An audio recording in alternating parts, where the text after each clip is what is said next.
Cuba Información. No me digan más mentiroso, no me digan más, no me digan más. Alertan madres desesperadas. Sus hijos que cumplen servicio militar en Cuba las llamaron para despedirse y decir que se los van a llevar para Venezuela. Este tuit de la ultraderechista cubana Rosa María Payá iba acompañado de la fotografía de una supuesta planilla de reclutamiento forzoso. Realmente se trataba de la hoja de firmas de la campaña Manos Fuera de Venezuela, que ha recogido más de 3,5 millones de adhesiones en toda Cuba. Ni es un documento de reclutamiento militar, ni siquiera las firmas que aparecen corresponden a jóvenes, sino, por los números de carnet de identidad, a personas mayores de 50 años. Es una mentira sin escrúpulos, un ejemplo entre las miles de fake news que alimentan estos días uno de los mensajes centrales de la guerra psicológica del Departamento de Estado y la CIA contra Venezuela, la supuesta injerencia militar de Cuba. Guaidó dice que Cuba aterroriza a militares venezolanos para que no le apoyen. Era el titular casi clonado en varios diarios que además apoyaban este mensaje con una catarata de artículos de opinión.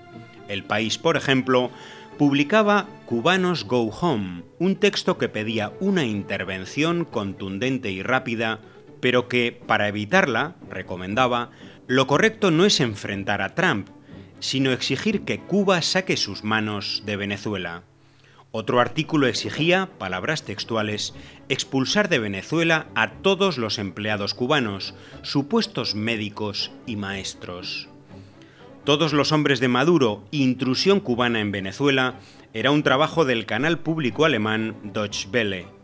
Afirmaba que no son pocos los que alegan que una breve acción de rescate, es decir, una intervención militar, sería menos perjudicial que la prolongada intrusión cubana en Venezuela.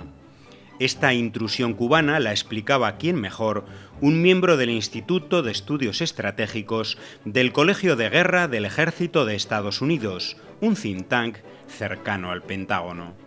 Nada que impida a Deutsche Welle presentarse como un medio que produce en 30 idiomas periodismo independiente. Han oído bien, sí, independiente.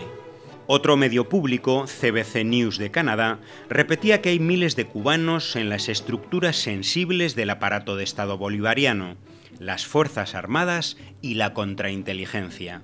Y difundía en su web una campaña de la oposición venezolana que llama textualmente a declarar la guerra a los cubanos por invasores y a sacarlos a patadas del país. Como en Deutsche Welle, las fuentes de análisis eran muy plurales, militares venezolanos desertores, así como una antichavista y una anticastrista, residentes ambos en Canadá.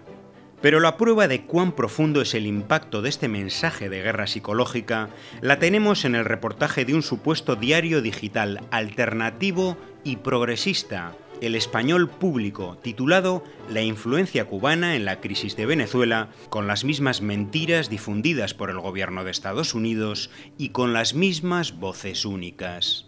Público, por cierto, pide al final de sus trabajos una donación de 6 euros al mes para defender la honestidad, la valentía y el rigor de su periodismo. Un periodismo independiente, entendemos, tan independiente como el de Deutsche Welle, CBC News o El País.